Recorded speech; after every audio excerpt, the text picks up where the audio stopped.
Shalom Bapak Ibu pendengar live study yang dikasihi Tuhan, sebab orang yang berhenti belajar berhenti bertumbuh.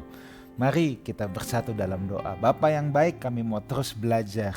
Cerahkan hati dan pikiran kami supaya kami dapat menangkap isi hati-Mu. Dalam nama Tuhan Yesus kami berdoa. Amin. Saudaraku, kita sudah masuk di Roma pasal 10, sekarang ayat 5 sampai dengan 21. Dengan demikian, hari ini kita akan menyelesaikan keseluruhan kitab Roma, ya. Baik, maksud saya Roma pasal yang ke-10.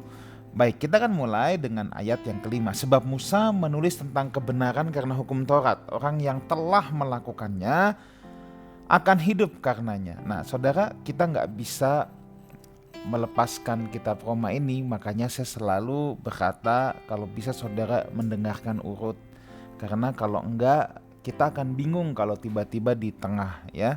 Minggu lalu saya sudah membahas 1 sampai 4. Sekarang kita mulai ayat yang kelima.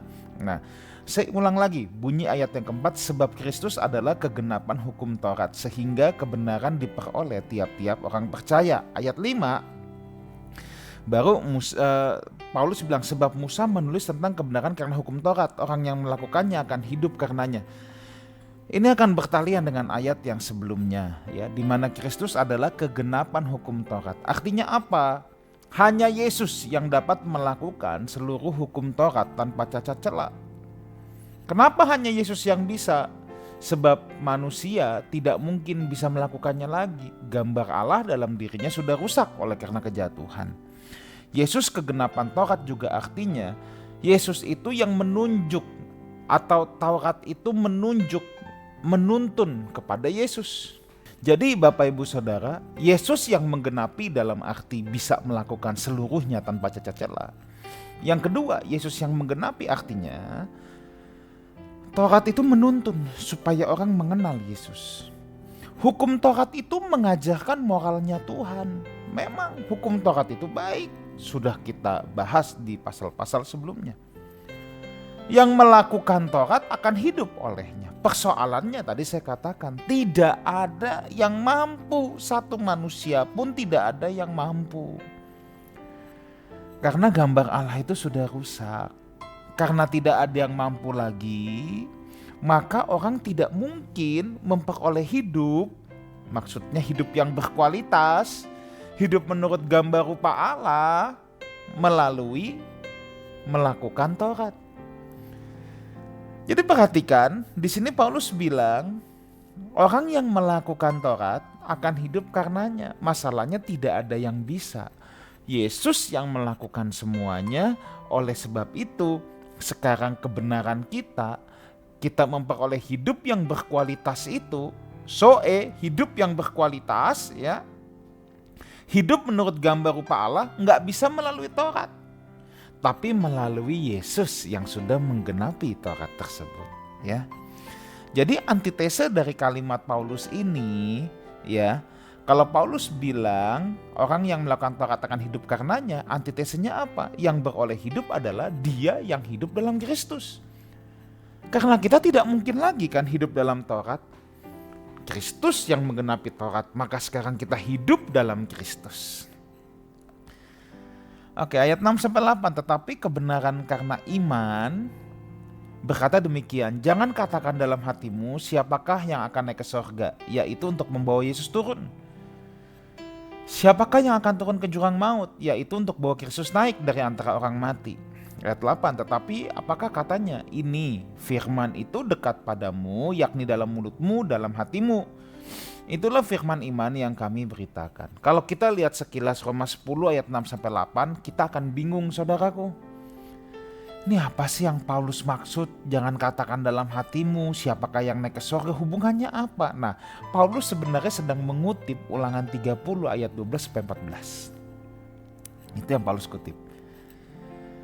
Ya, ini bunyinya Ulangan 30 ayat 12 sampai 14. Tidak di langit tempatnya, sehingga engkau berkata, siapakah yang akan naik ke langit untuk mengambilnya bagi kita dan memperdengarkannya kepada kita, supaya kita melakukannya. juga tidak di seberang laut tempatnya, sehingga engkau berkata, siapakah yang akan menyeberang ke seberang laut untuk mengambilnya bagi kita dan memperdengarkannya kepada kita supaya kita melakukannya. Ayat 14, tetapi firman ini sangat dekat padamu, yakni dalam mulutmu dan di dalam hatimu untuk dilakukan. Nah, Paulus ngutip ini, saudara. Jadi bahasa sederhana dari Roma 10 ayat 6-8 berdasarkan kutipan Ulangan 30 12-14, bahasa sederhananya tuh gini, siapakah yang dapat naik ke surga untuk membuat Yesus turun ke bumi? Siapakah yang dapat turun ke dunia orang mati untuk membawa Kristus ke atas dari antara orang-orang mati? Ya jelas saudara, jawabannya gak ada yang bisa.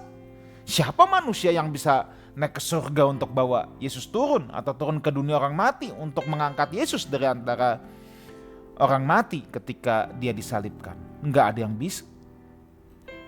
Tapi Paulus bilang, kalau kamu mau beroleh keselamatan, ya, ada firman iman yang sudah kamu dengar lewat pemberitaan kami.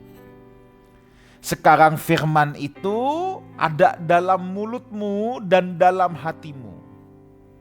Kamu tinggal memperkatakannya dan menaatinya. Atau kamu tinggal memperkatakannya dan menghidupinya. Ya, itu kutipan Ulangan 30 ayat 14. Yakni di dalam mulutmu dan di dalam hatimu untuk dilakukan. Maka sekarang juga itu artinya, ya, firman itu ada dalam mulutmu dan hatimu, kamu tinggal mentaatinya, memperkatakannya dan mentaatinya. Ayat 9 dan 10, sebab jika kamu mengaku dengan mulutmu bahwa Yesus adalah Tuhan dan percaya dalam hatimu bahwa Allah telah membangkitkan dia dari antara orang mati, maka kamu akan diselamatkan. Karena dengan hati orang percaya dan dibenarkan, dan dengan mulut orang mengaku diselamatkan. Nah, ayat 9-10 ini seringkali disederhanakan sehingga disalahartikan. Ya, lihat ayat 9 diawali dengan kata sebab, berarti sambungan dari ayat 8, di mana firman iman itu dekat dalam hati untuk dilakukan dan ada dalam mulut. Oleh sebab itu, kalau mulut kita mengaku, ya, kalau mulut kita mengaku, ingat pengakuan pada saat itu mahal harganya. Orang yang mengakui Yesus Kristus adalah Tuhan menghadapi aniaya yang sangat hebat, baik dari orang Yahudi maupun orang-orang Kristen di Roma pada saat itu akan berhadapan dengan kaisar. Pengakuan zaman itu mahal, nyawa jadi taruhan. Sekarang kita gimana?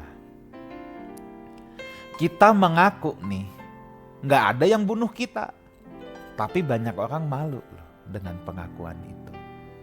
Atau kalau kita sudah mengaku hidup kita tidak sesuai, itu juga bikin malu, saudara. Ya, maka banyak orang diam-diam, ya udah deh daripada hidup saya tidak sesuai, kan gitu. Tapi saudara harus ingat ya, apa yang Paulus katakan, jika kamu mengaku dengan mulut. Pengakuan zaman itu, Roma, itu mahal, nyawa taruhannya. Orang yang mengaku dengan mulut itu gak bisa asbun zaman dulu, nyawa taruhannya. Kan Paulus tulisnya untuk jemaat di Roma. Jadi tolong ayat ini jangan disederhanakan. Yang penting mulutku ikut doa pendeta, Yesus Kristus Tuhan. Hatiku percaya, percayanya pengaminan akali, aku diselamatkan. Itu teologi ngawur. Tapi kata-kata teologi modern modelnya begitu semua. Percaya dalam pikiran, aku diselamatkan. Itu saya mau bilang halusinasi. 100% itu halusinasi. Pengakuan ini mahal, menuntut segenap hidup kita mengikuti pengakuan itu. Ini yang dialami jemaat Roma. Bayangkan, mereka kalau mengaku akan dihukum mati, saudara, mengalami aniaya. Kalau hidup mereka nggak betul-betul sesuai dengan pengakuan itu, buat apa mereka mengaku? Taruhannya mahal. Kalau cuma buat iseng ngaku itu mahal sekali taruhannya. Nyawa jadi taruhan. Dan percaya dalam hati bahwa ada kebangkitan. Memang kebangkitan Kristus jadi sentral, maka kamu akan diselamatkan. Oke, ada alasannya. Roma 10 ayat 10, karena dengan hati orang percaya dan dibenarkan, dan dengan mulut orang mengaku dan diselamatkan.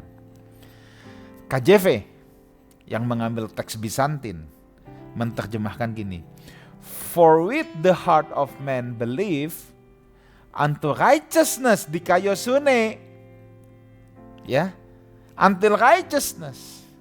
Jadi dengan hati orang percaya sampai kesucian, sampai kebaikan. Dikayosune itu bisa diterjemahkan sebagai virtual life, kebaikan, purity, kesucian. Dikayosune itu sama persis yang dipakai oleh Tuhan Yesus dalam Matius 5 ayat 20. Jika hidup keagamaanmu tidak lebih benar dari orang Farisi dan ahli Taurat, kamu tidak dapat masuk dalam kerajaan surga. Jadi dengan hati manusia percaya sampai kesucian, artinya apa saudara? Artinya percaya kita bukan hanya dalam pikiran, tetapi sampai dibuktikan lewat kesucian hidup, dibuktikan lewat kemurnian hidup. Sekali lagi saya tegaskan, ya, sejak zaman para rasul tidak pernah ada pemisahan antara iman dan perbuatan. Itu teologi barat modern setelah abad 16 mulai memilah-milahkan antara iman dan perbuatan. Saya menolak keras pemisahan tersebut. Maka saya tidak pernah mau menjawab iman versus perbuatan, iman atau perbuatan. Saudara harus mendengar lagi penjelasan yang sebelumnya, ya. Karena konteks perbuatan dalam kitab Roma itu jelas, legalisme Taurat, ya, bukan seperti apa yang masyarakat modern hari ini bayangkan, ya. Bukan seperti masyarakat modern bayangkan, Bapak Ibu Saudara, ya. Jadi saya ingin katakan, Roma 9 ayat 10 ini jangan ditafsirkan dengan sembarangan, ya. Dengan mulut mengaku, pengakuan yang mahal. Dengan hati percaya, yaitu sampai dengan kesucian. Hati percaya yang dibuktikan lewat kesucian dan kemurnian hidup. Itu baru kita diselamatkan. Kembali bisa manunggal dengan Tuhan. Bisa bersekutu lagi sama Tuhan. Bisa menjalani proses dikembalikan ke gambar rupa Allah. Bisa memperoleh hidup yang kekal. Bisa bersama Dia dalam langit baru, bumi baru. Itu lewat pengakuan mahal dan hati percaya yang dibuktikan lewat kesucian hidup. Gitu saudara, ya. Paham ya? Jadi ini sangat penting sebab ayat ini ayat yang paling banyak disalahartikan oleh orang. Orang suka-suka mengartikannya. Mulut ngaku asal jeblak, hati percaya dalam pikiran, ya itu sama dengan halusinasi.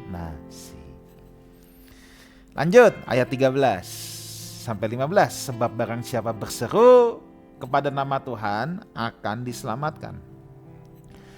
Tetapi bagaimana mereka dapat berseru kepadanya jika mereka tidak percaya kepada Dia? Bagaimana mereka dapat percaya kepada Dia jika mereka tidak mendengar tentang Dia? Bagaimana mereka mendengar tentang Dia jika tidak ada yang memberitakannya? Dan bagaimana mereka dapat memberitakannya jika mereka tidak diutus? Seperti ada tertulis, betapa indahnya kedatangan mereka yang membawa kabar baik. Ya. Berbahagialah mereka yang ingin menjadi pembawa kabar baik, pemberita Injil Kerajaan. Melayani Tuhan, saya harus ingatkan saudara, ya, melayani Tuhan itu privilege. Melayani Tuhan itu privilege. Kenapa? Karena kita boleh membawa pesan kerajaan. Saya dalam khotbah seringkali mengingatkan, melayani Tuhan itu bukan sacrifice tapi privilege. Kalaupun ada statement sacrifice, biarlah orang yang menilai. Tetapi sikap hati kita adalah privilege. Artinya apa? Sikap hati kita satu anugerah kalau aku boleh melayani Tuhan. Itu yang dikobarkan. Kalau dalam melayani orang melihat kita berkorban, ya terserah, itu baik adanya. Tapi kalau sikap hati kita yang dikembangkan, melayani Tuhan, aku berkorban, aku berkorban, aku berkorban. Secara tidak sadar kita mau jasa itu untuk kita. Maka kita akan mulai hitung-hitungan. Gua kan udah begini, kok gue diginiin? Tuh, itu orang hitung-hitungan tuh begitu. Kenapa? Mindsetnya dia. Aku udah berkorban. Tapi kalau mindset kita privilege, kita nggak ngitung, saudara. Kita nggak ngitung kalau mindset kita adalah privilege. Maka melayani Tuhan adalah privilege. Nah, ini yang penting, saudara. Ya. Roma 10 ayat 16-17. Tidak semua orang telah menerima kabar baik itu. Yesaya sendiri berkata, Tuhan, siapakah yang percaya kepada pemberitaan kami? Jadi iman timbul dari pendengaran dan pendengaran oleh firman Kristus. Tidak semua orang yang menerima, artinya yang sudah mendengar ya juga gak mau percaya. Memang Kristus banyak ditolak. Makanya Yesaya juga berkata, Tuhan, siapa yang percaya pada pemberitaan kami? Paulus menyadari ya, firman iman yang diberitakan itu sering ditolak. Orang gak mau percaya, ya gak apa-apa. Kristus banyak ditolak. Tapi ayat 17 ini nih, luar biasa. Jadi iman timbul dari pendengaran, dan pendengaran oleh firman Kristus. Ini yang penting, saudara. Ya, iman timbul. Dari mana iman timbul? Dari pendengaran. Pendengaran apa? Oleh firman Kristus. Orang tuh sering nanya sama saya, ya, apa bedanya iman dengan positive thinking? Jawaban saya sederhana, bahan materialnya yang beda. Kalau positive thinking, ya, berpikir positif yang diajarkan para motivator yang hari ini masuk banyak ke mimbar gereja karena pendetanya kurang belajar, kemudian menyamakan berpikir positif dengan iman, itu bahan bakunya adalah kebutuhan hidup. Aku kurang duit, aku beriman dapat duit.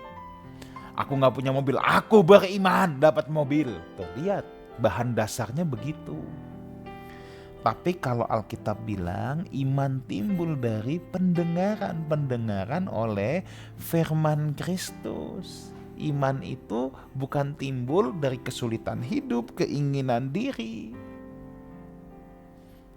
kebutuhan, kesulitan, bukan. Iman timbul dari pendengaran akan firman Kristus. Bahan baku iman adalah firman. Nah, firman itu tadi kita baca, itu firman iman. Firman itu jadi iman. Kenapa? Dekat dalam hati kita, sudah ada dalam hati kita, tinggal kita hidupi. Itu melahirkan iman yang murni. Kalau hanya positive thinking, maka kalau orang bilang, aku beriman, tapi dia gak belajar firman Tuhan, itu imannya palsu pasti. Itu imannya hanya hayalan, saudara, ya. Imannya hanya ilusi. Aku beriman, tapi dia gak bersekutu sama Tuhan. Aku beriman, tapi dia gak belajar firman. Ya gak mungkin, bahan materialnya beda. Ya. Jadi iman itu cuma bisa timbul oleh pendengaran akan firman Tuhan. Itu iman yang asli. Iman yang asli itu mahal harganya. Karena semua tokoh iman membayar imannya dengan segenap hidupnya. Kalau berpikir positif itu nggak perlu membayar dengan segenap hidup.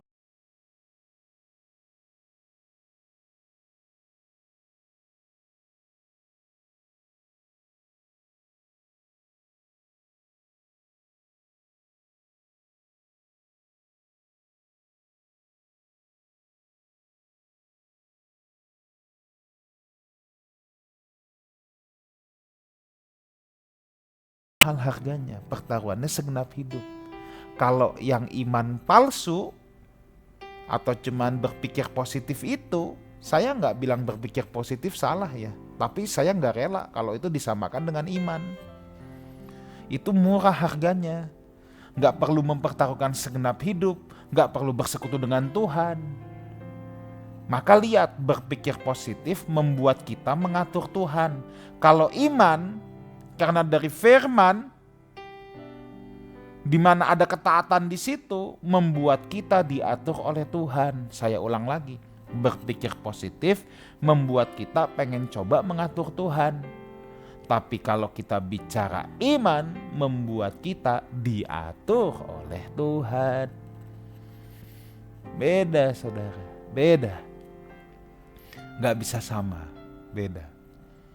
Ya. Membuat kita diatur justru oleh Tuhan. Ayat 18 sampai 21. Tetapi aku bertanya, adakah mereka tidak mendengarkannya?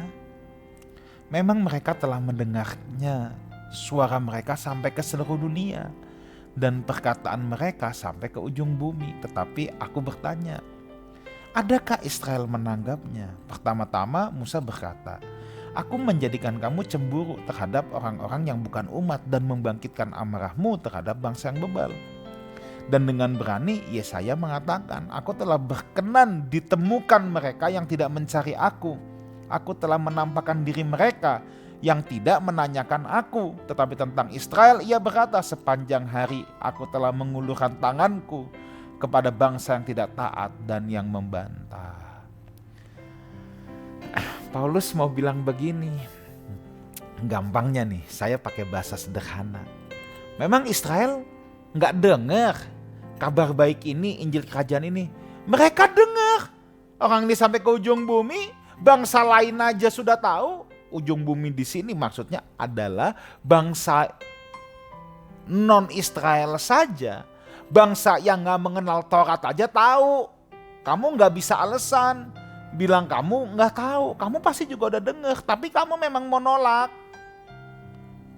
Ya. Makanya di sini ya, Paulus mengutip Musa. Aku menjadikan kamu cemburu terhadap orang-orang yang bukan umat. Kamu umat aja gak mau dengar. Kalau Yesaya bilang apa? Aku berkenan ditemukan mereka yang tidak mencari aku. Maksudnya bangsa lain, bangsa non-Yahudi. Karena kamu yang harusnya punya akses ke aku, bangsa Yahudi, tapi kamu gak cari aku, kan gitu. Ya udah, aku berkenan ditemui oleh bangsa yang tidak mencari aku atau yang gak kenal aku. Tetapi sindirannya kepada Israel, sepanjang hari aku telah mengulurkan tanganku. Tuhan rindu untuk Israel bertobat, berbalik. Ya, jadi sekali lagi, bangsa Israel gak bisa berdalih belum mendengar, bangsa lain aja udah dengar. Hari ini juga ketika Yesus datang untuk yang kedua kalinya, saya harus katakan kita gak bisa berdalih bilang, aku gak tahu Tuhan, aku belum mendengar. Kita gak bisa ngomong begitu. Kenapa? Kabar baik ini sudah ke ujung bumi. Makanya Tuhan bilang apa? Sesungguhnya sebelum Injil ini diberitakan sampai ke ujung bumi, gitu loh. Jadi Tuhan akan datang kalau Injil ini sudah diberitakan sampai ke ujung-ujung bumi. Dan hari ini saya percaya Injil sudah diberitakan sampai ke ujung-ujung bumi. Kita gak pernah berpikir dengan adanya sosial media ini sangat memungkinkan Injil tersebar dengan cepat sampai ke ujung-ujung bumi. Ingat saudara, yuk kita sama-sama berubah, sama-sama bertobat, sama-sama taat. Sebab kita nggak bisa nanti ketemu Tuhan kita beralasan, Tuhan aku nggak tahu, aku belum dengar. Kita nggak bisa punya dalih itu, nggak bisa. Ya, Israel selalu menolak kabar baik ini. Dia menjadi bangsa yang tidak taat dan selalu membantah Tuhan. Saya cuma mau bilang gini, kalau hari ini saudara mendengarkan suara Tuhan, jangan keraskan hatimu, lembutkan hatimu, datang sama Tuhan. Amin. Mari kita berdoa. Meteraikan kebenaran ini dalam lubuk hati anak-anakmu. Demi nama Tuhan Yesus kami berdoa. Amin.